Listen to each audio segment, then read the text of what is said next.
Hello everyone, welcome to SFRPC channel. இன்றைக்கி நம்ம citizen போர்ட்டலில் விடோ பென்ஷன் ஸ்கீமுக்கு எப்படி அப்ளை பண்ணணும் அப்படின்றது தான் பார்க்க போகிறோம். ஸோ இதுக்கு ரொம்ப ரொம்ப இம்பார்ட்டண்ட் டாக்குமெண்ட்ஸ் எல்லாம் ஃபஸ்ட்டு நம்ம ரெடி பண்ணிக்கணும். ஃபர்ஸ்ட்டு அப்ளிகண்ட்டுடைய ஃபோட்டோ எடுத்துக்கோங்க. அந்த ஃபோட்டோ வந்துட்டு ரீசெண்டாக எடுத்த பாஸ்போர்ட் சைஸ் ஃபோட்டோவாக இருக்கணும். அந்த ஃபோட்டோடைய சைஸ் வந்துட்டு நீங்கள் 20 கேபிக்கு நீங்கள் வந்து கம்ப்ரெஸ் பண்ணி வச்சுக்கோங்க. அதோட ஹைட் அண்ட் வித்து வந்துட்டு 250 பிக்சலில் இருக்கணும். அண்ட் மித்த எல்லா டாக்குமெண்ட்ஸுமே, அதாவது பிடிஎஃபாக இருக்கிற டாக்குமெண்ட்ஸ் எல்லாமே 200 கேபிக்கு நீங்கள் கம்ப்ரெஸ் பண்ணிக்கோங்க. அதுக்கு ஹைட் அண்ட் வித் வந்துட்டு ப்ராப்ளம் இல்லை. ஸோ சைஸ் மட்டும் வந்து 200 கேபிக்கு இருக்கணும். ஸோ ஃபோட்டோ மட்டும் நீங்கள் வந்துட்டு ஜேபெக், ஜேபிஜி இந்த மாதிரி ஏதாவது ஒரு இமேஜ் ஃபார்மேட்டில் நீங்கள் வந்துட்டு ப்ரிப்பேர் பண்ணிக்கோங்க. ஸோ என்னென்ன வேணும்னா ஃபோட்டோ காப்பி, அந்த பர்சனுடைய address proof, ID proof and smart card வேணும். ஸோ அட்ரஸ் ப்ரூஃப், ஐடி ப்ரூஃப்க்கு நீங்கள் பேன் கார்டு இல்லாட்டி ஆதார் கார்டு நீங்கள் எடுத்துக்கலாம். ப்ளஸ் இதோட உங்களுடைய விடோ சர்டிஃபிகேட் கம்பல்சரி வேணும். அதனுடைய டெத் சர்டிஃபிகேட்டும் வேணும். ஸோ அப்ளிகண்ட்டுடைய ஹஸ்பண்டோடைய டெத் சர்டிஃபிகேட் கண்டிப்பாக வேணும். ஏன்னா அதில் இருக்கிற ரெஜிஸ்ட்ரேஷன் நம்பர் எல்லாமே, சர்டிஃபிகேட் நம்பர் எல்லாமே கேட்பாங்க. ஸோ எப்போ உங்களுக்கு டெத் சர்டிஃபிகேட் கொடுத்தாங்க அப்படின்றதையுமே கேட்பாங்க. ஸோ இது எல்லாமே ரெடி பண்ணிக்கோங்க. ப்ளஸ் நீங்கள் வந்துட்டு உங்களுக்கு பென்ஷன் வந்து போஸ்டலில் வரணுமா இல்லை வந்து பேங்க்கா அப்படின்றது உங்களோட சாய்ஸ் தான். அது நீங்கள் வந்துட்டு நான் அப்ளை பண்ணும்போது நான் உங்களுக்கு சொல்கிறேன். ஸோ ஒருவேளை உங்களுக்கு பேங்க் அப்படின்னா பேங்க் பாஸ்புக்கோட ஃப்ரண்ட் பேஜும் நீங்கள் வந்து ஸ்கேன் பண்ணி ரெடி பண்ணி வச்சுக்கோங்க. ஸோ இந்த டேட்டாஸ் எல்லாமே, இந்த ஃபார்ம்ஸ் எல்லாமே உங்கள்கிட்ட ரெடியாக இருக்குது, நீங்கள் கரெக்டாக கம்ப்ரெஸ் பண்ணி நீங்கள் வச்சுட்டிங்க அப்படிங்கன்னா நம்ம எப்படி அப்ளை பண்ணோம் அப்படின்றத நான் உங்கள் வீடியோக்குள்ளே வாங்க நான் உங்களுக்கு சொல்கிறேன். ஸோ ஆஸ் யூஷுவல் நம்ம வந்து கூகுள் ஓப்பன் பண்ணிக்கணும். அதில் டிஎன்இ சேவை அப்படின்னு டைப் பண்ணிக்கோங்க. ஸோ டைப் பண்ணி என்டர் கொடுத்ததுமே நமக்கு ஃபர்ஸ்ட் வர லிங்க்கை கிளிக் பண்ணி, அதுதான் நம்மளுடைய அஃபிஷியல் வெப்சைட். கிளிக் பண்ணதுமே நமக்கு வந்து அஃபிஷியல் வெப்சைட் ஓப்பன் ஆயிரும். ஸோ அதில் பயனாளர் உள்நுழைவு, யூசர் லாகின் அப்படின்ற ஆப்ஷனை நீங்கள் கிளிக் பண்ணிங்கன்னா உங்களுக்கான ரெஜிஸ்ட்ரேஷன் பேஜுக்கும் முன்னாடி வர்ற லாகின் பேஜ் வந்துடும். ஸோ சைன்இன் ஆப்ஷனில் உங்களோட யூசர் நேம் அண்ட் பாஸ்வேர்டு கரெக்டாக இருக்கோங்க. எப்படி பண்ணணும் அப்படின்றதையும் நம்ம ப்ரீவியஸ் வீடியோவில் கொடுத்துருக்கோம். டிஸ்கிரிப்ஷன் லிங்க் இருக்குது, நீங்கள் அந்த வீடியோ நீங்கள் பார்த்துட்டு கூட இதை வந்து பார்க்கலாம். So user name password create பண்ணிவிட்டு லாகின் கொடுத்ததுமே நமக்கு வந்துட்டு இந்த பேஜ் வரும். ஸோ இந்த பேஜில் ரெவென்யூ டிபார்ட்மெண்ட் கிளிக் பண்ணிவிட்டு சர்ச்சில் போய் விடோ பென்ஷன் ஸ்கீம்னு டைப் பண்ணிங்கன்னா உங்களுக்கு இந்த பேஜ் ஓப்பன் ஆயிரும்.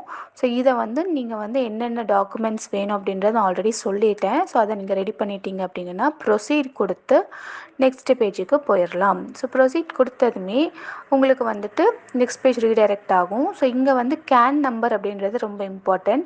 ஸோ கேன் எப்படி ரெஜிஸ்டர் பண்ணணும் அப்படின்றதுக்கான வீடியோவும் நாங்கள் போட்டிருக்கோம். அதுக்கான லிங்க் டிஸ்கிரிப்ஷனில் இருக்குது. ஸோ நீங்கள் உங்களோட நம்பரோ இல்லாட்டி உங்களோட ஆதார் நம்பர் ஏதாவது ஒன்று வச்சு சர்ச் கொடுத்தீங்கன்னா உங்கள் டேட்டா வந்துடும். ஸோ அதை நீங்கள் செலக்ட் பண்ணிவிட்டு அகெயின் நீங்கள் உங்களோட வெரிஃபிகேஷனுக்காக Aadhaar number, date of birth and நீங்கள் கேன் ரெஜிஸ்டர் பண்ணும்போது ஒரு மொபைல் நம்பர் போட்டிருப்பீங்க, அந்த மொபைல் நம்பருக்கான ஓடிபி ஜென்ரேட் ஆகும். ஸோ நீங்கள் யூஸ் பண்ணிகிட்ருக்கிற ஆக்டிவ் மொபைல் நம்பரை பார்த்து கொடுத்துக்கோங்க. ஸோ இப்போ எனக்கு வந்துட்டு ஓடிபி ஜென்ரேட் ஆகிடுச்சு. நான் ஓடிபி கொடுத்து ப்ரொசீட் கொடுத்ததும் எனக்கு வந்து இப்போ அப்ளிகேஷன் ஓப்பன் ஆக போகுது. ஸோ அப்ளிகேஷன் ஓப்பன் ஆன உடனேயே ஆல்ரெடி கேனில் நீங்கள் எல்லா டேட்டாஸுமே இது ஃபெச் பண்ணி எடுத்துகிட்டு வந்துடும். இதுதான் நான் உங்களுக்கு ப்ரீவியஸில் சொன்ன முன்னாடி மோட் ஆஃப் டிஸ்பர்ஸ்மெண்ட்டில் நான் பேங்க் கொடுத்துருக்கேன். பேங்க் கொடுத்ததுமே உங்களுக்கு பேங்க் டீட்டெயில்ஸ் எல்லாமே என்டர் பண்ண சொல்லி கேட்கும். ஸோ நான் பேங்க் கொடுத்துட்டேன். இப்போ நான் பேங்க் டேட்டாஸ் எல்லாமே வந்து நான் இப்போ என்டர் பண்ணிகிட்ருக்கேன். கரெக்டாக நீங்கள் அக்கௌண்ட் நம்பர், ஐஎஃப்எஸ்சி எல்லாமே பார்த்து உங்களுடைய பேங்க் பாஸ்புக்கை பார்த்தே போடுங்க. பொறுமையாகவே பண்ணுங்கள். ஸோ நெக்ஸ்ட்டு வந்துட்டு போஸ்டல் நீங்கள் கொடுக்குறீங்க அப்படிங்கன்னா உங்கள் போஸ்டலுக்கான டேட்டாஸ் எல்லாமே என்டர் பண்ண சொல்லி கேட்கும். நீங்கள் அதை கொடுத்து பாருங்கள். ஸோ இப்போ அதர் டீட்டெயில்ஸில் வந்து நீங்கள் வந்து கைவிடப்பட்டவரான்னு கேட்குறாங்க. எஸ்ன்னு கொடுத்துருக்கேன். நீங்கள் நெக்ஸ்ட் வந்து ஸ்ரீலங்கன் ரெஃப்யூஜியா, இலங்கை அகதிகளான்னு கேட்டிருக்காங்க, நோ கொடுத்துருக்கேன். ஓன் ஹவுஸ் இருக்கான்னு கேட்டிருக்காங்க, நோ கொடுத்துருக்கேன். நோ கொடுத்தீங்கன்னா அப்போது வாடகை எவ்வளோன்னு கேட்பாங்க. எஸ் கொடுத்தீங்கன்னா உங்கள் ப்ராப்பர்ட்டி டீட்டெயில்ஸ் எல்லாமே ஃபில் பண்ணுற மாதிரி இருக்கும். நெக்ஸ்ட் வந்து உங்களுக்கு 20 வயசுக்கு மேலே இருக்கிற ஆம்பளை பசங்க யாராவது இருக்காங்களான்னு கேட்குறாங்க. அடுத்தது வந்துட்டு டெத் சர்டிஃபிகேட்டுடைய ரெஜிஸ்ட்ரேஷன் நம்பர்.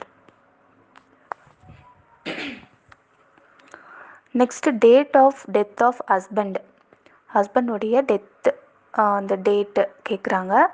நெக்ஸ்ட்டு வந்துட்டு எப்போ உங்களுக்கு டெத் சர்டிஃபிகேட் நீங்கள் வந்து வாங்குனீங்க அப்படின்ற மாதிரி உங்களுக்கு ப்ரொவைட் பண்ணியிருக்காங்க அப்படின்ற மாதிரி இருக்கும். அதுவே வந்து உங்கள் டெத் சர்டிஃபிகேட்டில் கீழே உங்களுக்கு சீல் வச்சுருப்பாங்க, அந்த இடத்துல கொடுத்துருப்பாங்க. அந்த டேட்டை போட்டுக்கோங்க.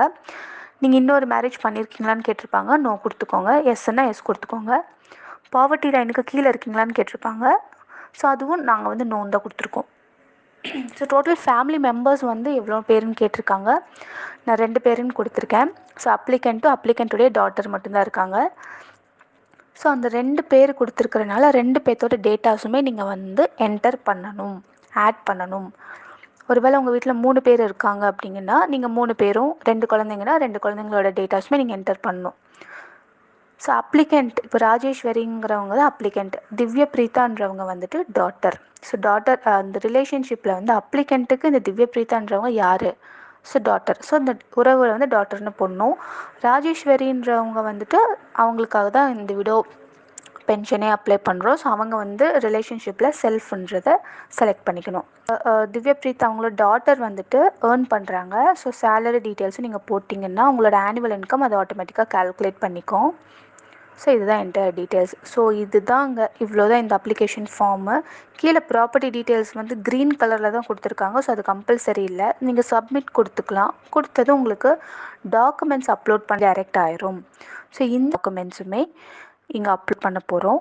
ஸோ இதில் ஃபர்ஸ்ட் ஒன் வந்து அப்ளிகண்ட்டோட ஃபோட்டோ, டாக்குமெண்ட்டு நம்பர் 1 அப்படின்னு போட்டிருக்கேன். இங்கே ப்ளஸ் சிம்பிள் இருக்குது இல்லைங்களா, ப்ளஸ் ஆட். ஸோ அந்த பட்டனை கிளிக் பண்ணதுமே உங்களுக்கு பக்கத்தில் க்ரீன் கலரில் அப்லோடுன்னு ஆப்ஷன் இருக்கும். ஒவ்வொரு டைம் ஆட் பண்ணிவிட்டு அப்லோட் கொடுக்கணும், ஆட் பண்ணிவிட்டு அப்லோட் கொடுக்கணும். ஸோ அப்போ தான் வந்து உங்களுக்கு கீழே ஒவ்வொன்றா ஆட் ஆகிட்டு வர்றதை நீங்கள் பார்க்கலாம். ஸோ நமக்கு வந்து மேண்டேட்ரியாக இருக்கிற அந்த ஃபஸ்ட்டு 7 டாக்குமெண்ட்ஸுமே அப்லோட் பண்ணிட்டீங்க அப்படிங்கிற பட்டனுக்கு பதிலாக உங்களுக்கு சப்மிட் அப்படின்ற பட்டன் வந்துடும், இல்லாட்டி ப்ரொசீட் அப்படின்ற பட்டன் வரும். இன்கேஸ் நீங்கள் மேண்டேட்ரியான ஃபைல்ஸ் எல்லாம் நீங்கள் அப்லோட் பண்ண மிஸ் பண்ணிட்டீங்கன்னா உங்களுக்கு சப்மிட் பட்டன் வரவே வராது. ஸோ நீங்கள் பொறுத்திருந்து இந்த வீடியோவை பாருங்கள், உங்களுக்கே தெரியும். நான் வந்து இங்கே எல்லா டாக்குமெண்ட்ஸுமே வந்து அப்லோட் பண்ண போகிறேன். ஏன்னா பேங்க் நமக்கு அப்லோட் பண்ண வேண்டிய அவசியம் இல்லை, ஆப்ஷனல் தான் கொடுத்துருக்காங்க. ஏன்னா நம்ம ஆல்ரெடி பேங்க் டீட்டெயில்ஸ் கொடுத்துட்டோம். ஸோ நீங்கள் பொறுமையாக பண்ணுங்கள். இதில் வந்து இன்னொரு இம்பார்ட்டண்ட் என்னென்னா டிக்ளரேஷன் ஃபார்மும் ஆதார் கான்சென்ட் ஃபார்மும் இருக்குது. ஸோ அதை நீங்கள் இங்கே download self declaration form, consent form ரெண்டுமே டவுன்லோட் பண்ணி பிரிண்ட் அவுட் எடுத்து அப்ளிகண்ட் சைன் பண்ணதுமே அதையும் நீங்கள் அகெயின் ஸ்கேன் பண்ணி 200 கேபிக்குள்ளே கம்ப்ரெஸ் பண்ணி அப்லோட் பண்ணிக்கோங்க. ஸோ அவ்வளோதான். இப்போ நீங்கள் மேண்டேட்ரியான ஃபைல்ஸ் எல்லாம் அப்லோட் பண்ணதுமே உங்களுக்கு மேக் பேமெண்ட்டுன்ற ஆப்ஷன் வந்து காட்டுது. ஸோ நீங்கள் மேக் பேமெண்ட் அப்படின்ற ஆப்ஷன் கொடுத்து நீங்கள் நெக்ஸ்ட்டு பேமெண்ட் மட்டும் பண்ணினா போதும். ஸோ இவ்வளோ தான் இந்த விடோவுக்கான பென்ஷன் ஸ்கீம் வந்து நம்ம எல்லாமே ப்ராப்பராக டாக்குமெண்ட்ஸ் எல்லாமே அப்லோட் பண்ணிட்டோம். ஸோ இந்த பேமெண்ட் அப்படின்றது தான் ரொம்ப ரொம்ப ரொம்ப இம்பார்ட்டண்ட்டு. நம்ம வந்து எதுவுமே அவசரப்பட்டுறக்கூடாது, பொறுமையாக பண்ணுங்கள். ஸோ இப்போ வந்து நான் எல்லா டாக்குமெண்ட்ஸ் அப்லோட் பண்ணிவிட்டேன், மேக் பேமெண்ட்டுன்ற ஆப்ஷன் கொடுத்துட்டேன். கொடுத்ததுமே உங்களுக்கு வந்து பேஜ் வந்து ஸ்லோவாக தான் ரீடைரக்ட் ஆகும். ஸோ ரெஃப்ரெஷ் மட்டும் எதுவும் கொடுத்துடாதீங்க, வெயிட் பண்ணுங்கள். இப்போ வந்து நமக்கு பேமெண்ட்டோட பேஜ் வந்துட்டு வந்துருச்சு. ஸோ இதில் டிரான்சாக்ஷன் நம்பர் கொடுத்துருப்பாங்க, கஸ்டமருடைய மொபைல் நம்பர் இருக்கும், கஸ்டமரோட பேர், அவங்க என்ன சர்வீஸ்க்காக அப்ளை பண்ணுறாங்க, அதாவது விடோ பென்ஷன் ஸ்கீமு. ஸோ டோட்டலாக 10 ருபீஸ் வந்து இவங்க சார்ஜ் பண்ணுறாங்க. ஐ அக்ரின்ற பாக்ஸை கிளிக் பண்ணிட்டீங்கன்னா மேக் பேமெண்ட் கொடுத்துக்கலாம். கொடுத்ததுமே உங்களுக்கு 4 டைப்ஸ் ஆஃப் பேமெண்ட் மெத்தட் வரும். நெட் பேங்கிங் இருக்குது அப்படின்னா நீங்கள் வந்து உங்களுடைய பேங்க்கை சூஸ் பண்ணிக்கலாம். ஸோ இதில் கொடுத்து மேக் பேமெண்ட் கொடுத்துக்கலாம். அதர்வைஸ் கிரெடிட் இல்லாட்டி டெபிட் கார்டு ஆப்ஷன் நீங்கள் யூஸ் பண்ணுறீங்கன்னா கார்டு டீட்டெயில்ஸ் எல்லாமே நீங்கள் டைப் பண்ணி மேக் பேமெண்ட் கொடுத்துக்கலாம். QR கோட் யூஸ் பண்ணுறவங்களும் பண்ணிக்கலாம். நான் வந்து இன்றைக்கி UPI ஆப்ஷன் யூஸ் பண்ணி தான் நான் வந்து இன்றைக்கி பேமெண்ட் பண்ண போகிறேன். ஸோ UPI கொடுத்துட்டு ஷோ கோட் கொடுத்தா உங்களுக்கு டைமர் ஸ்டார்ட் ஆயிரும். ஸோ நான் என்னோடய மொபைல் எடுத்து நான் ஸ்கேன் பண்ணி பேமெண்ட் பண்ண போகிறேன். ஸோ இப்போ நான் ஸ்கேன் பண்ணிட்டேன். இப்போ நான் பேமெண்ட் வந்துட்டு பண்ணிடுறேன். பண்ணதுமே நீங்கள் அவசரப்பட்டு எதுவுமே உங்களுக்கு வந்து நீங்கள் ரெஃப்ரெஷ்ஷாக எதுவும் பண்ணிடக்கூடாது, பொறுமையாக வெயிட் பண்ணுங்கள், எதையும் கிளிக் பண்ணிடாதீங்க. ஸோ பேஜ் வந்துட்டு உங்களுக்கு ரீடைரக்ட் ஆகி அக்னாலேஜ்மெண்ட் ஃபார்ம் வந்து உங்களுக்கு வந்துட்டு வரும், அதாவது ஒப்புகை சீட்டு வரும். பேமெண்ட்டுக்கான ரெசிப்ட்டுமே உங்களுக்கு வந்துடும். ஸோ அந்த ரெசிப்ட் ரொம்ப இம்பார்ட்டன்ட், டவுன்லோட் பண்ணி வச்சுக்கோங்க. ஃபர்தராக நமக்கு ஏதாவது இஷ்யூஸ் வந்துச்சுன்னா நம்ம இதை வச்சு நம்ம வந்து query ரைஸ் பண்ணலாம். ஸோ இதுதான் எனக்கு பேமெண்ட் வந்துட்டு வந்துருச்சு. ஸோ இவ்வளோ தான். இந்த விடோ பென்ஷனுக்காக எப்படி நம்ம வந்துட்டு ப்ரொசீட் பண்ணோம் அப்படின்றத நான் சொல்லிட்டேன். ஒப்புகை சீட்டோட எக்ஸாம்பிளும் நான் கொடுத்துட்டேன். ஸோ இந்த வீடியோவில் உங்களுக்கு ஏதாவது டவுட்ஸ் இருந்துச்சு அப்படின்னா நீங்கள் வந்து கமெண்ட் செக்ஷனில் போஸ்ட் பண்ணுங்கள், நாங்கள் உங்களுக்கு ரிப்ளை பண்ணுறோம். இந்த வீடியோ உங்களுக்கு பிடிச்சிருந்துச்சு அப்படின்னா எல்லாத்துக்குமே ஷேர் பண்ணுங்கள், மறக்காமல் லைக் பண்ணிடுங்க. தேங்க்யூ.